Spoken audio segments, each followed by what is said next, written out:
নমস্কার। আমি এবার শুরু করব ভ্রামরি। কীভাবে করবেন?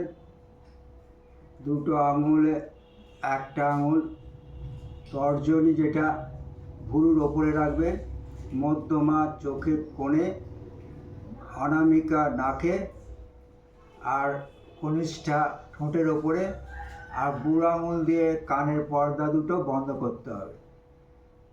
করে শ্বাসটাকে নাক দিয়ে নিতে হবে, এবার নাক দিয়ে ওম উচ্চারণের সাথে শ্বাসটাকে ছাড়তে হবে।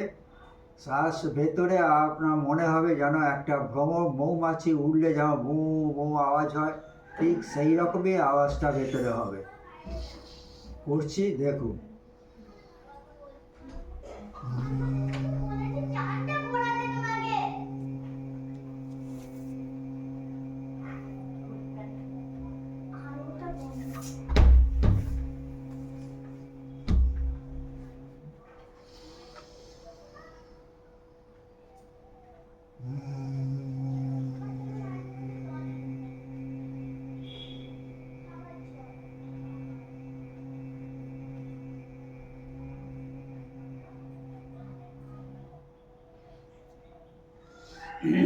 এটা করলে মাইগ্রেন রোগ ভালো হয়ে যায়।